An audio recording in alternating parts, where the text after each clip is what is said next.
and we are recording this for YouTube as well. All right, 1 second. All right, so we are live with Marsha Thadison of Yesterday's Kitchen for Today and For Your Health Radio.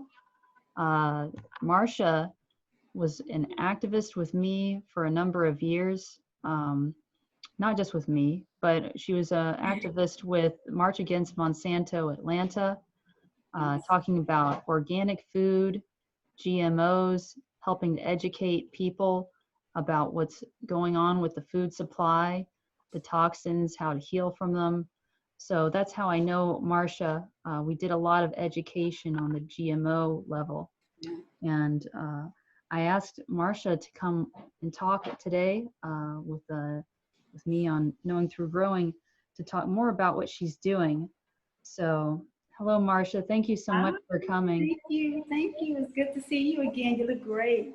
And then I did get a chance to see some of your YouTube videos. And, you know, I think we share the same heart and passion about educating, making people aware. So I applaud what you're doing. Thank you. Yes, I'm really excited to have you here and really happy to see you again, even though we're seeing each other virtually. It's really good to see you. You look happy and healthy as always. Thank you. And so yesterday's Kitchen for Today is about, can you just talk about yesterday's Kitchen for Today and what inspired you to start this and the For Your Health Radio? Okay, yesterday's Kitchen for Today started about 14 years ago, and it was very innocent. Well, I considered it innocent because at the time, I was like many Americans, you know, we went to the restaurant, we bought the basic food, and that was it. Not knowing that food had a profound effect on our health, our mental health, and our emotional health. And so it started real innocent when my youngest daughter kept getting warts on her fingers. And she was in middle school, and you know, young girls, they're not wanting that on their fingers. Tried the over-the-counter stuff, it didn't work.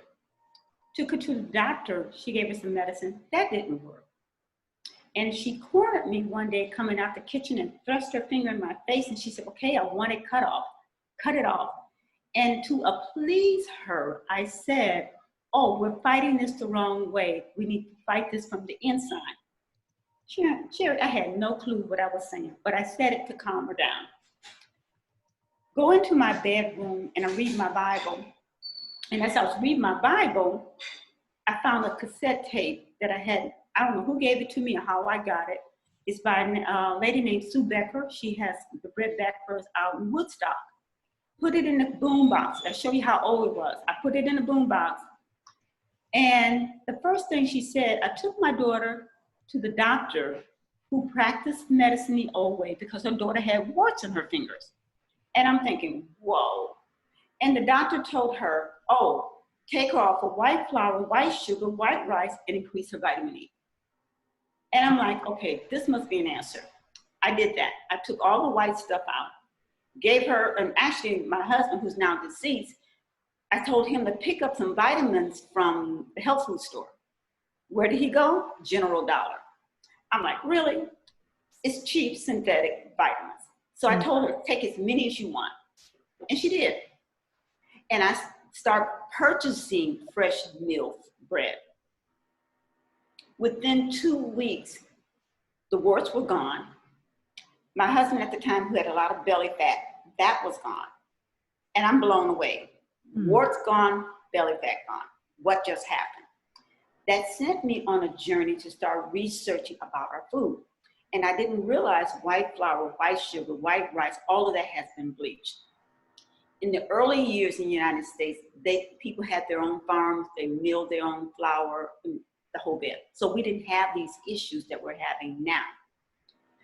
And as I started more researching, I'm blown away. And what really messed me up was Jeffrey Smith's book, Seed of Deception.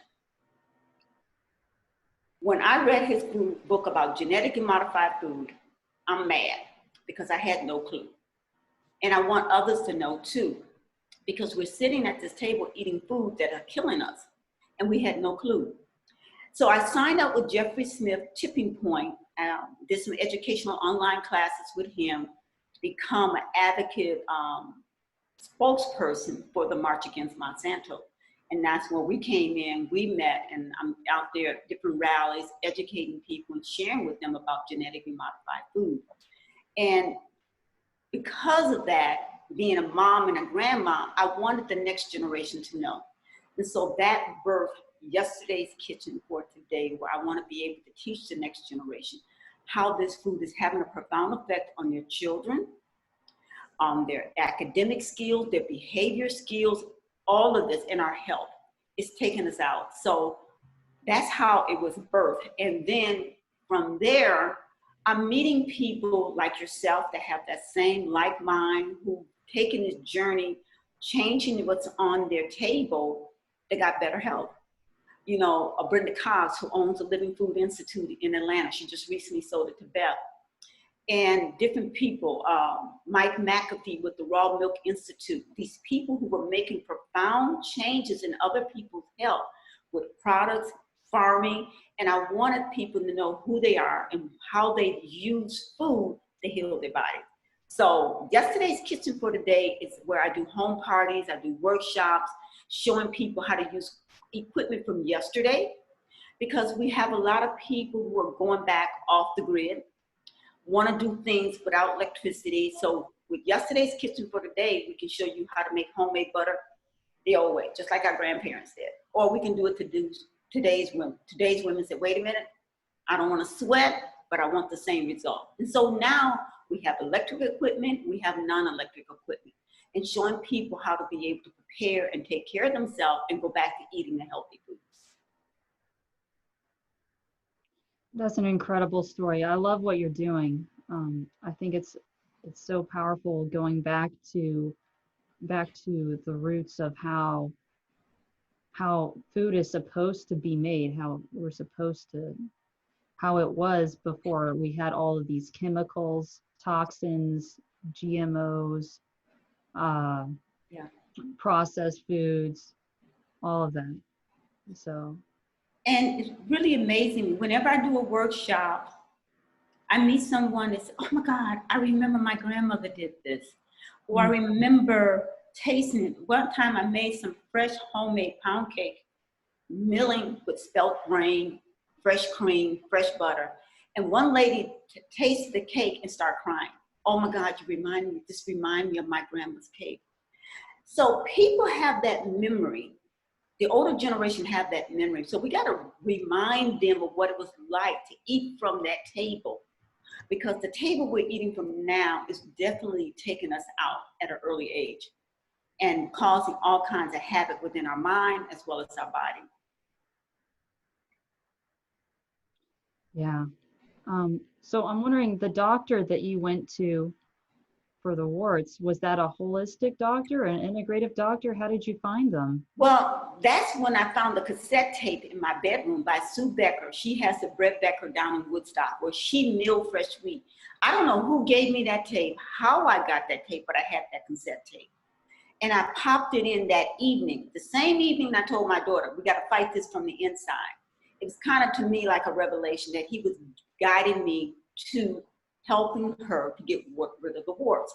And what I realized, that white flour, because whenever I do a demonstration on milling fresh wheat and flour, because we do many demonstrations, canning, showing people how to go back to canning like our grandparents did, or some people still can, milling fresh wheat into flour, making homemade butter, homemade yogurt, showing them how to do that. We have a class called Labor of Love, teaching young women how to get their wombs prepared to have that baby, because it's what you put inside that womb before that baby's born, while it's in your womb, that we can have a next healthy, smart generation. And I've learned that, and she went to this doctor and got this cassette, and I don't know who gave it to me, but I read that, listened to that cassette tape, and my spirit knew immediately it was the truth, and I just went with it, and it worked. And it's been sending me on a journey ever since of learning more and more and more about food and its behavior and how it affecting all of us today. I love that. I love that you said when you heard it, you knew. That's incredible. Yeah, you knew in Yeah. your spirit. I think we all have that. And if we can just tune in and listen to that spirit, whatever you want to call it, it'll guide you to where you need to go. And I've had that experience in my own life. So I listened to a talk with you on your radio show with Dr. Scott Whitaker. And wow, that was a really incredible talk. Medicine, yes. Doctor, yes. Yeah, Yes, medicine. medicine. Yes. Yeah. I heard in that talk that you mill your own wheat. Is that right? Yes. I mill my own flour. I mill my wheat into flour. And the benefit of that is that I always tell people all the vitamins are locked up into the fresh grain. And it's not until you mill that wheat into flour that it's released. And the beauty of it is that it's only the nutrients and the vitamins only last 3 days. I'm a Christian, so a lot of times I tie everything I do biblically because I truly believe he's trying to take us back through the scripture. He compared himself to food, bread. Why? Yeshua, Jesus Christ, compared himself to a grain of wheat because it's not until that grain of wheat is broken, all the vitamins comes alive. The vitamin B, the vitamin E, the enzymes, everything, the bran, the wheat germ, everything comes alive. But it only lasts 3 days. After it's been sitting out, it dies. After 3 days, it's no longer any available. And Yeshua, Jesus Christ, was in the grave for only 3 days and he was finished. He compared himself to the perfect food on earth. Throughout all parts of the world, every man ate some type of grain.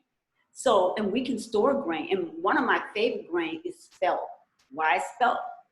I just love the taste of spelt, but spelt has not been genetically changed.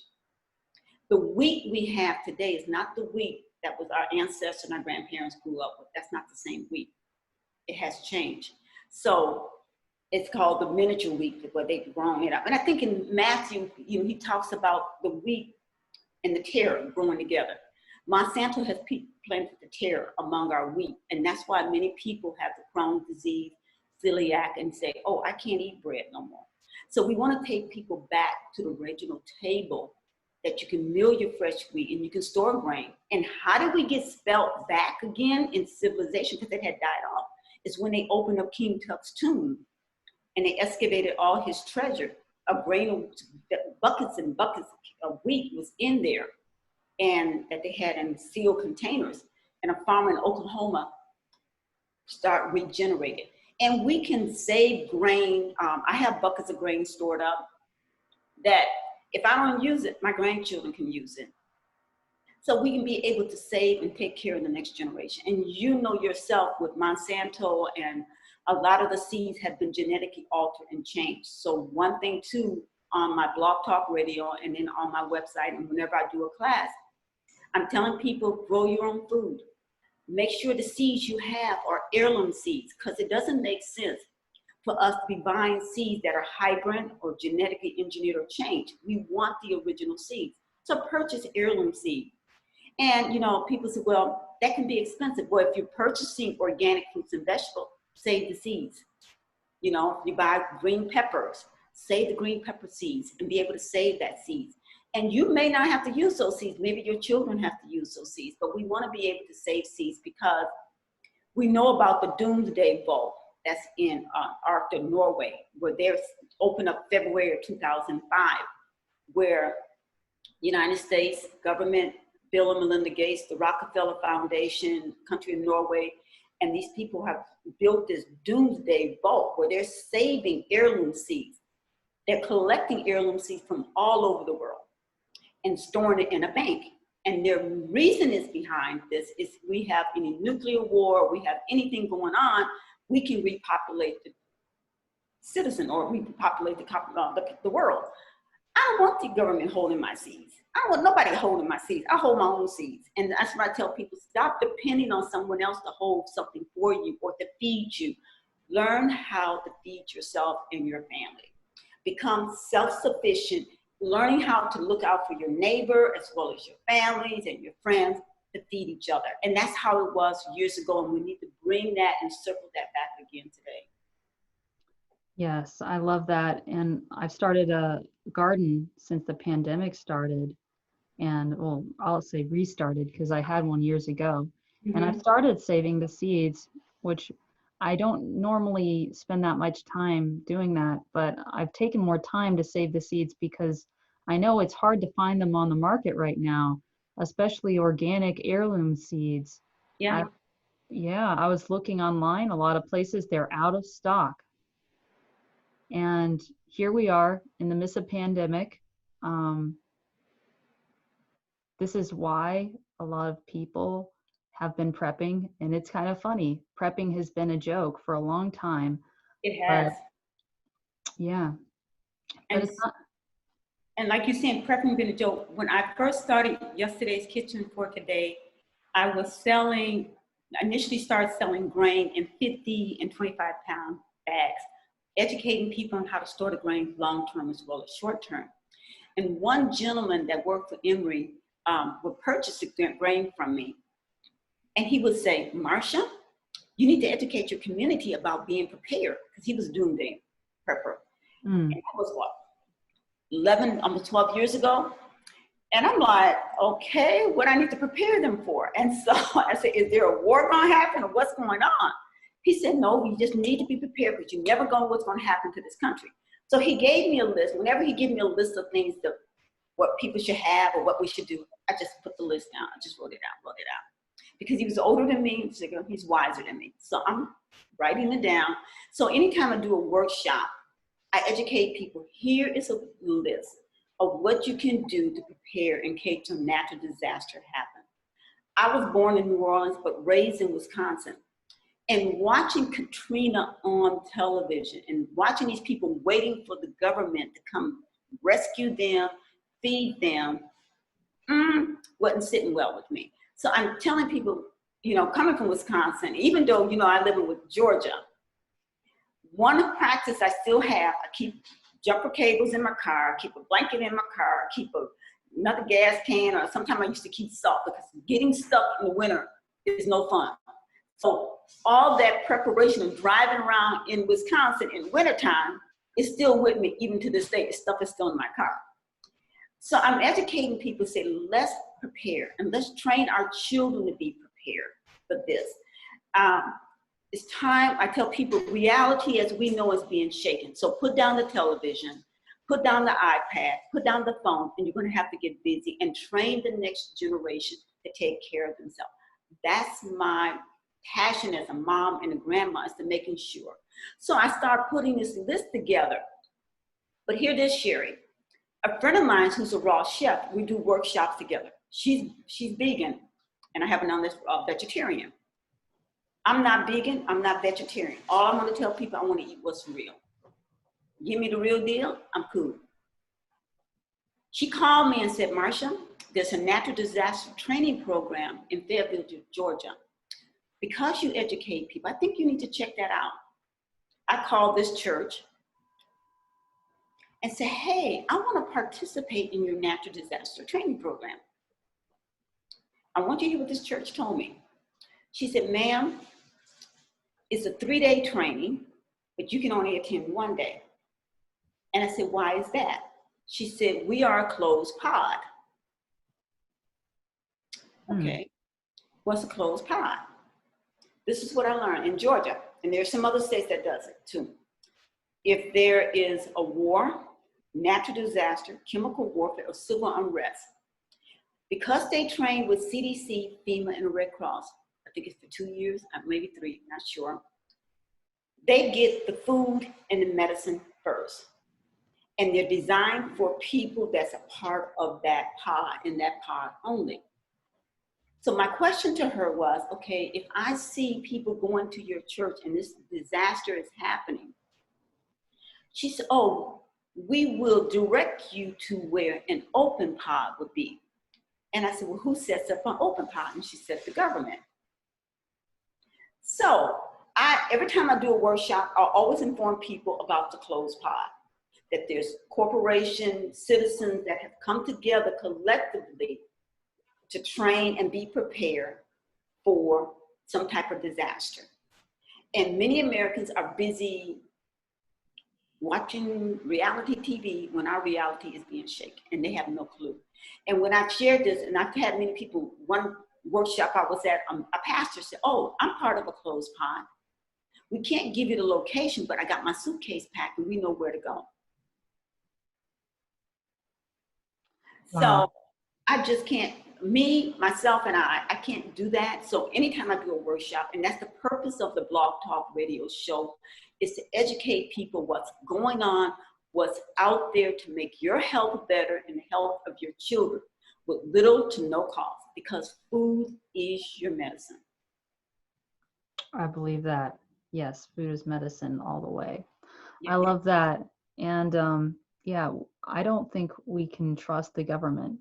Even if our government was run by saints, which we know it's not, it's still, I don't think it's a good idea to give your power away to somebody else and trust them to take care of you. And exactly. And that's how I have always been. I don't know if you call it pride or whatever, but I've always been the person, I don't want to stand in somebody's line for nothing, to hand me nothing. And I just don't, and I truly believe we can do this. You got backyards, you have patios, and that's the reason when I had my store in Noonan, excuse me, when I had my store in Noonan, I started the Bushel Club and the Butcher Club. Wanting families to say, okay, if fresh fruits and vegetables and buying meat that's grass-fed is expensive, split a cow with a cousin. Split a bushel basket and let me show you how to can it, freeze it, ferment it, or put it away, and show you how we can make this your medicine. I have a book that's coming out, it's being edited now, called Healing in the Kitchen, talking about various things that's right now in our kitchen that can heal our body, both our body, because what you put here affects the frontal lobe of your brain. And I truly believe that's what's happening with America. We are sick. One of my blog talk is America is sick. The police officers sick, the people in the community sick, so we got sick people trying to help sick people, and it's not working. Yes. I'm interested in how that role is between the food and the behavior that we see. All the sugar and the processed foods. I heard you saying on your radio show that you were educating schools about this and asking them to change. And some of the schools were not interested. They didn't want the students' behaviors to improve. Girl, yes. Oh my God. It just grieved me because everything is driven with money. ADHD, bipolar, schizophrenic, behavior problem, the judicial system is all driven by money. And I connected with a lady named Dr. Barbara Reed-Setter. She written a book called Food and Behavior. And when I found out about her, she invited me to her home in North Carolina, Asheville, North Carolina, up in the mountains. And I sat with this lady who's in her mid-80s, beautiful lady. We've had this conversation talking about food and behavior. She was a probational officer back in the early 80s in Detroit, Cleveland, Ohio.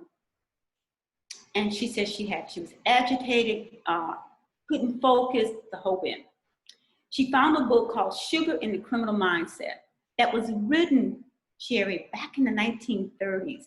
Oh, wow. They noticed back in the 1920s that sugar has a profound effect on adults as well as sugar kids' behavior. And if you notice, people who are alcoholic tends to eat a lot of sugar. She said once she read that book, she changed her diet. She couldn't believe it. She felt calm. She was general. She said she was more focused. She wasn't angry. She wasn't verbally attacking people anymore. All that went away. She convinced a judge and a prosecuting attorney to let men and women who was on probation with her be a part of this diet program. 89 to 90% of them did not get back in trouble with the law or have any problem with anger or any other things. Dr. Barbara Reese Setter and her husband paid for in, I think it was in La Crosse, Wisconsin. Let me verify that. I know it's in Wisconsin, upper Wisconsin. 5 years, they paid for the lunch menu, the change. They noticed they had no corruption, problem with disciplining in the classroom, tardiness dropped. The teachers are saying they're able to teach. I have seen this, and Dr. Natasha Campbell McBride, she's been on my show.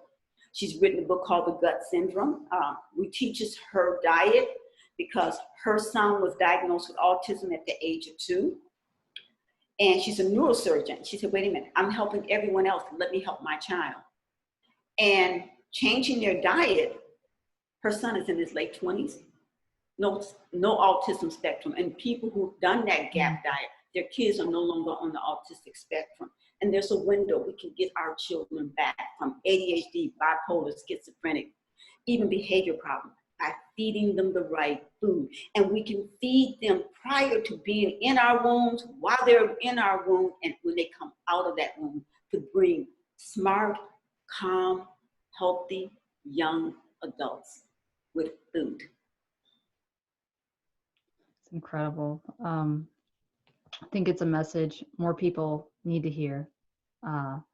But luckily, I think there are a lot of people who are realizing this, waking up to this. I'm seeing, I'm seeing a lot of the fruits of the labor of the organic, non-GMO movement. More people are getting into organic foods, raw foods. Right. Yeah. And I want to address this, Sherrie, because when my store was in Noonan, I had the police department on one side of the downtown, and the fire department is on the other side. And I'm a giver. I called them up and said, look, I want to share with you guys about the power of food.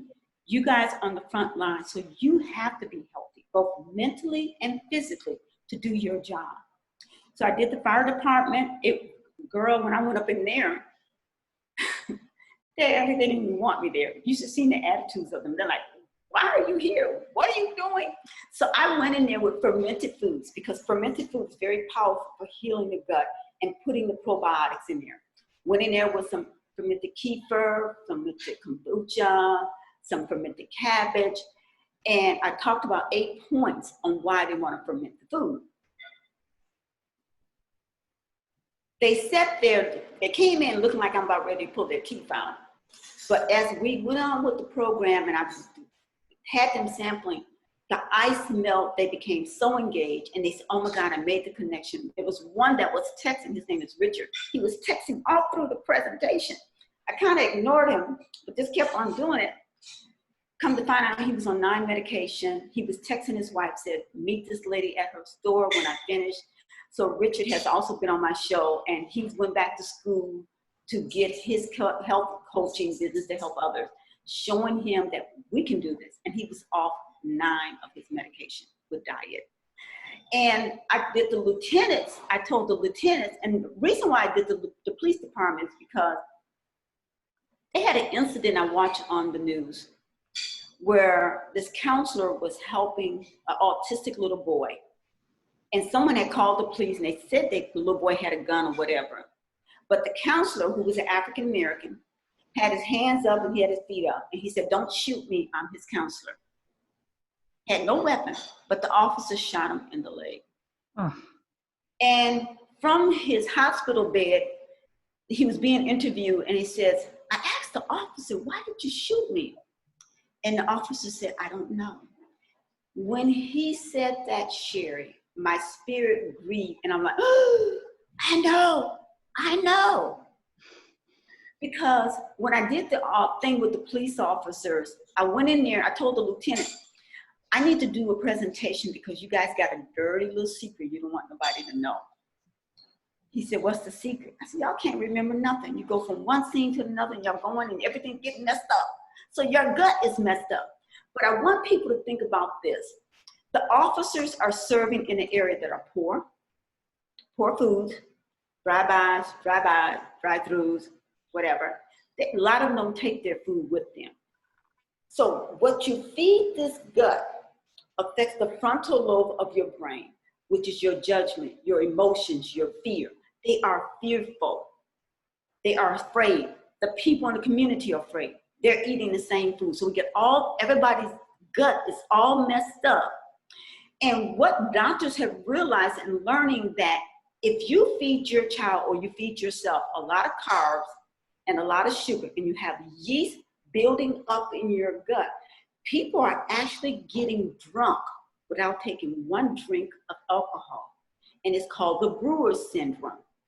Doctors now acknowledge this syndrome, but we can change that if you give your kids fruits and vegetables and feeding them food. And families don't know, they're setting their kids up to crave drugs and alcohol by the food they're feeding them at an early age. So it is powerful. So we're sick. That's why we are sick America trying to help each other, and we just got to make things well. That's through here, which affects this, then the heart. Right. So that's a great point. Since I've started cutting out sugar, it's been helpful. I've gradually over the years, I first started cutting out high fructose corn syrup when I found out about GMOs back in, I think it was 2011. Started cutting out the high fructose corn syrup. Started with that. I gradually cut out all the unnatural sweeteners. You know, finally, like, I still somewhat allowed regular sugar in my diet, which, as you know, is GMO most of the time. But the past few months, no sugar, no sugar. Occasionally I'll have like some raw honey, but no sugar. I don't crave it anymore. I'm not craving it. Cravings are gone. Exactly. For a lot of people, this is a hard thing to cut out. Cutting out sugar is a lot to ask for some people. What would you recommend for somebody who wants to decrease it or cut it out entirely? You know, they say sugar is the next crack cocaine. It's very addicting. And the behavior behind people, if they drink a lot of it, you can see the behavior. One thing I found to help me is sea moss. I get the Jamaican sea moss at 7 Under on Moreland. You can buy the powder kind and just mix it. I buy the sea moss and burdock root together. You can buy it in a pill form, or you can buy the seaweed itself, the sea moss itself and the seaweed, and soak it and then make a gel out of it. I find that when you start taking that and including that in your diet, that craving for sugar goes away. Even with fermented foods, you won't have that craving if you start incorporating more fermented foods in your diet. That's putting a good probiotics back into your gut lining. And because the sugar affects this. And any parent, anybody knows after giving kids sugar, the reaction you're gonna get. The crying, don't listen, can't stay still. And like I tell the officer, when you arrest the young people and you say, why did you do this? They go, I don't know. And if they look at the diet of some of these young people, they'll be amazed that the food is setting them up for the criminal mindset. And that in Australia, they went to one of the worst juvenile correctional centers, divide the children in two and half, taking one group, all organic, all natural. The argument, the fighting among themselves and with the correctional people dropped 77%. But the ones who were still eating the white bread, the white flour, all that other white stuff and everything, they still had the same activity. There's a book called Wheat Germ, and there's an old Scottish saying, the whiter the bread, the sooner you're dead. Mm. So they know this. They knew this for years, that this food has a profound effect on our behavior. Now, wait a minute. Let us forget that we got lead in the water. I'm looking at Michigan and the uproar. And I'm like, well, what do lead make you? Violent? It makes you academically slow. It causes retardation. So we're drinking water that's not healthy. We're eating food that's not healthy. And now we're mad at people because they're mentally or they're violent. Let's look at where their source is coming from, the food and where everything else is coming from. We have to go back to the table and eat from the healthy table, because that's the only way we're going to get our kids back and ourselves back. And another thing, people don't drink water. They don't drink water. I can't tell you how many people tell me, I don't like water. I don't drink water. And I have children that don't drink water. I used to be like that. Really? I did. I didn't like the taste. I think looking back on it, it may have been because, I didn't like tap water. That was probably the issue. I didn't, and that was I grew up with a standard American diet. The usual processed food, Pop-Tart cereal, tap water, all that. I think I didn't like the chemicals, the lead, the chlorine, all that, other stuff, fluoride, you could say. It's a chemical compound. It's not actually the same fluoride in toothpaste. But I think that's probably why. I drink water all day now, and I'm much healthier now. Drink water all day long, constantly hydrating. And I've noticed my psychology, my mental state, emotional, spiritual state has been drastically different since I changed my diet. I changed my diet before I even got into anything spiritual, anything involving meditation, which came a little bit later, almost, maybe like a year or so later.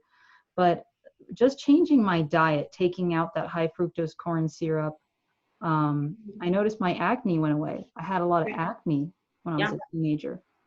Yeah. My acne went away. I stopped using commercial acne, soap products. I stopped using those, just washed my face with water, started drinking or eating healthy organic foods. I cut out the sodas. I used to drink Coke or Pepsi like every day. I cut that out gradually. And it had a profound effect on my mental, emotional state. Did you have a kind of a similar experience? And I had severe acne growing up too, but my gut, that's coming from the gut. What I'm realizing, I wasn't eliminating like I'm supposed to. So you're supposed to eliminate. And once I start keeping that colon clean, the colon affects the biggest part of your organ, which is your skin. So if you got skin problem, it's coming from the gut. That is your indication that your gut is unhealthy. And a lot of times, my granddaughter and I was watching some movies back from the 20s and the 50s, some old movies, and the people waistline was so little, and the kids look at me, they say, Grandma, you were so little back then, the waistline. But they weren't eating that junk that your digestive system don't recognize, and so it's sitting there. And our guts getting bigger and bigger and bigger because our digestive system don't recognize what we're putting in there. So it becomes toxic. Because disease starts in the gut. It don't start nowhere else. If we clean this up, this could clean up, and everything else will be healthier. And anyone that's gone back to my blog talk radio show, For Your Health, you understand the testimonies of so many people giving their testimony from cancer, from mental illness to arthritis, how they got set free with food. What would you say the first step would be for somebody who wants to heal their gut? I think water. Water. And implementing salt.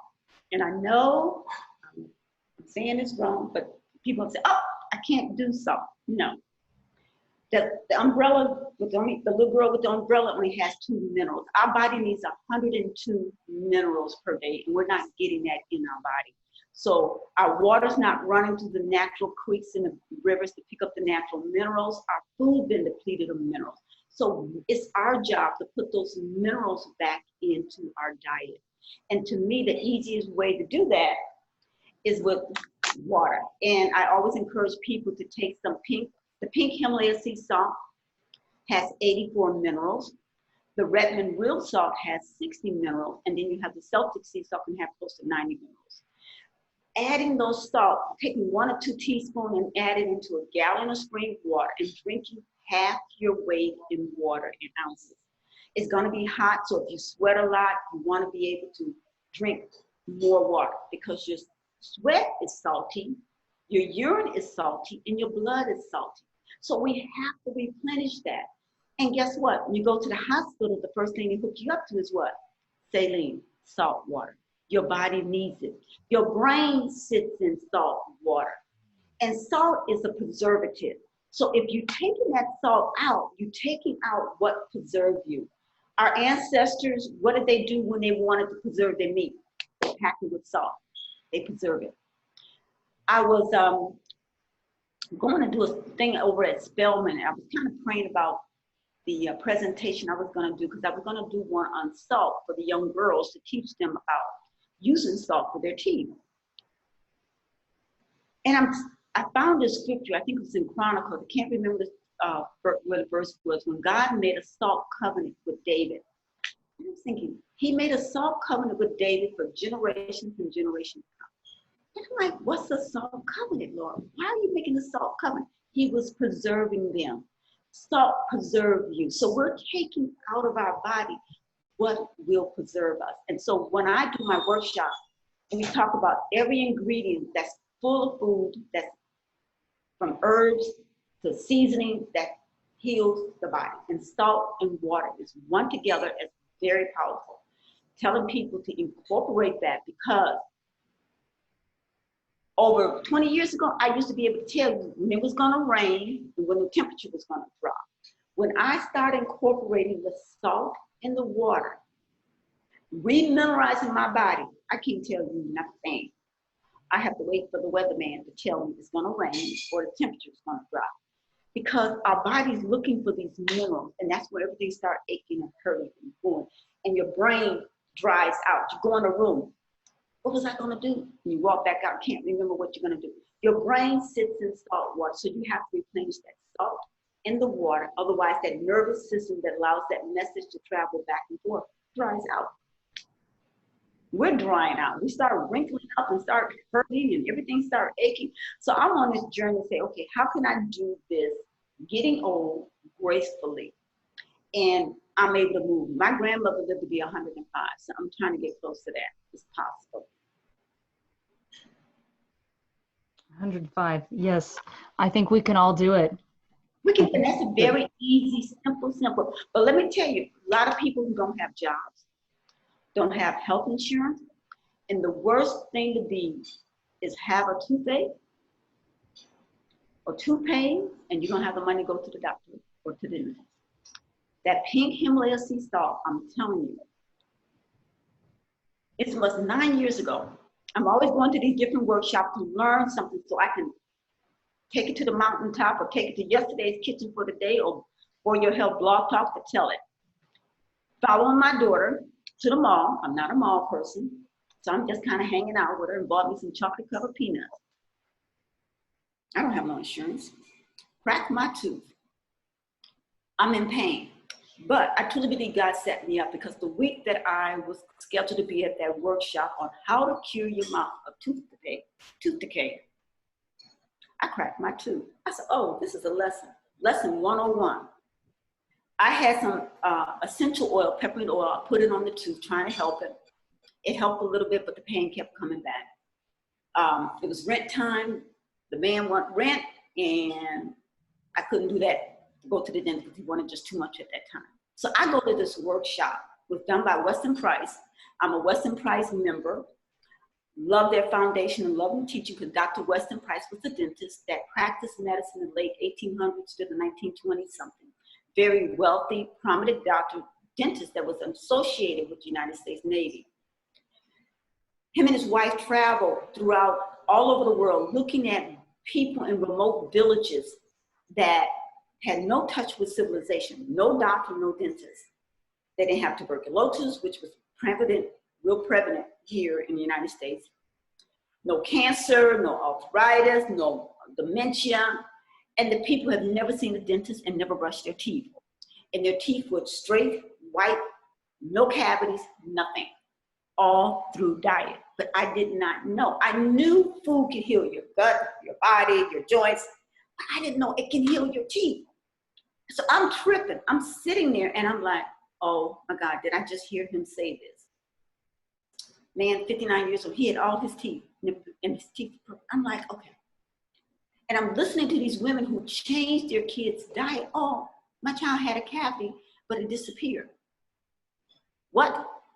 So I'm listening to this. And from me having a daycare in the past, I always tell people, my little daycare babies, when someone is messing with them, they say, ooh, I'm going to tell. I'm learning something. I'm like, ooh, I'm going to tell this. I got to tell this. And this is what yesterday's kitchen for the day and for your health is about. Ooh, I'm going to tell. So I'm sitting at this meeting, learning that food that's mineralized can heal your teeth. I get a big rock of Himalayan sea salt, and I happen to have some of that Fuji water, and I put the rock in the water. Sunday, I cracked my tooth. Friday, I'm at this workshop. I'm in pain. I get the rock on Saturday, and that Sunday morning, I get up, the toothache is in my head.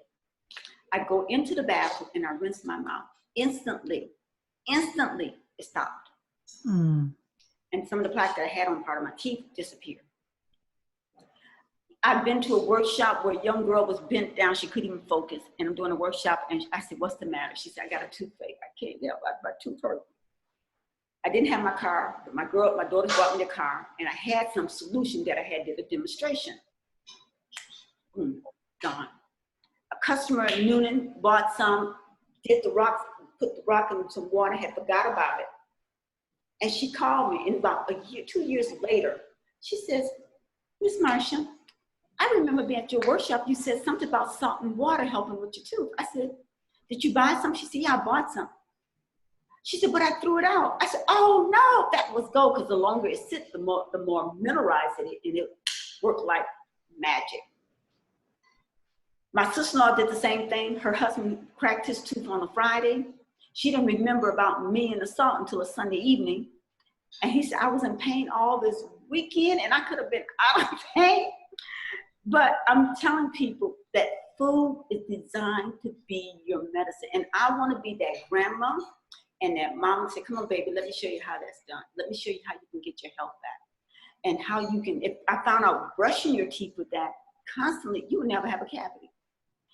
Bernard, you know Bernard. Yes. Camera guy. He's my camera guy. We're putting stuff together. We just redid yesterday's Kitchen for the Day website. I'm trying to pump it up. You know how it is, trying to start something, get set back. Okay, I got to come back. And this coronavirus is telling me you got to do this and do it in a powerful way. He bought some from me, some of the rock salt. He bought some in April, had a dentist appointment in June to have the cavity filled. I didn't know this until he went to the dentist, is that if the tooth doesn't get compromised with the instrument, it'll heal itself. Look at God. I'm like, he's in the healing business.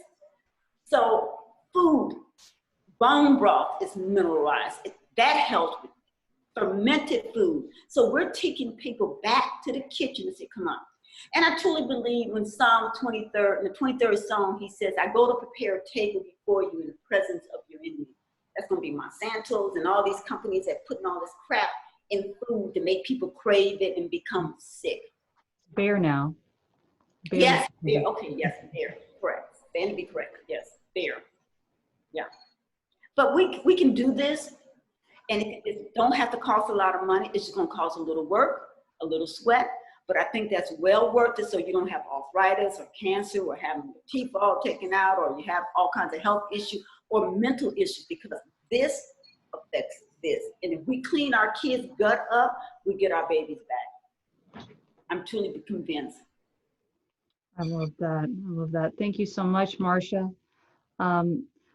So your website is yesterdayskitchenfortoday.com. Yes. Number 4, right? It's yesterday's kitchen, the number 4 today.com. And I have a Facebook page, so all my previous blog talk is on there. I want to look at Tony Stephan, because Tony Stephan was schizophrenic. He had 10 children. He was a Mormon. He had 10 children, and out of 10 of his children, one was bipolar, one was manic depressive, and he got all his kids back with natural supplements and food. So we can do this. We can do it. Yes, absolutely. Um, I'm starting a 2-week cleanse today, juice All cleanse. right. And I notice, like, I listen to my body more, and I notice, like, if I eat food that's more like uh, normal American foods, you know, pasta, all this normal American stuff, I'll feel it.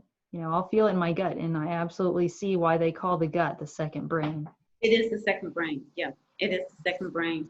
I mean, your emotions, your feelings. And, I want people to give the police officers some slack. They're sick too because they eat from a poor diet. They're eating in poor communities with poor food. A lot of them on medication. Some may be alcoholics. Some may be on drugs.